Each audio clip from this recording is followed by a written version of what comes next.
WhatsApp everyone, কেমন আছেন আপনারা সবাই? আশা করি আপনারা সবাই বেশ ভালো আছেন।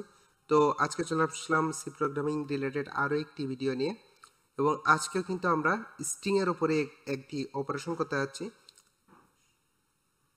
এবং এই অপারেশনটি আমরা করব অ্যাকচুয়ালি সাপোজ কোনো একটি স্ট্রিংকে, আমাদের কাছে কোনো একটি স্ট্রিং আছে এবং সেই স্ট্রিংকে আমরা যদি রিভার্স করতে চাই, অর্থাৎ উল্টো দিক থেকে লিখতে চাই, তাহলে আমরা কিভাবে লিখতে পারি সেটা আমরা দেখব আজকে।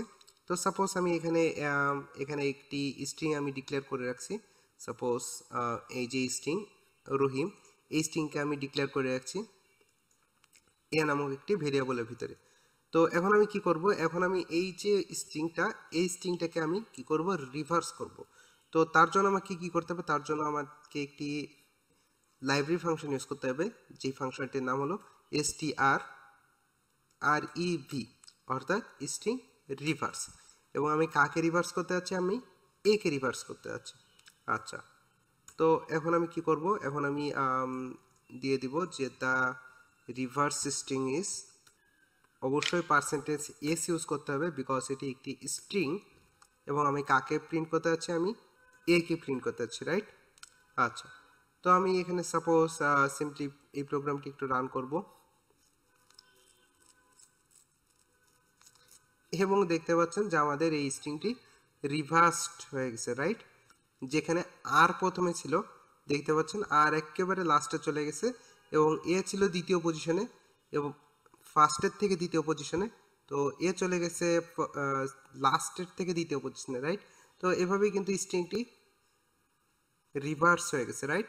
তো এভাবে আমরা কি করতে পারি, একটি স্ট্রিংকে খুব সহজেই রিভার্স করতে পারি। তো কমনলি স্ট্রিং এর উপরে 5 ধরনের অপারেশন আমরা করতে পারি, খুবই খুবই কমন অপারেশন। এছাড়াও আমরা স্ট্রিং এর উপর আরো অনেক ধরনের অপারেশন করতে পারি, যেগুলো অ্যাকচুয়ালি বিভিন্ন প্রোগ্রামের ক্ষেত্রে লাগে।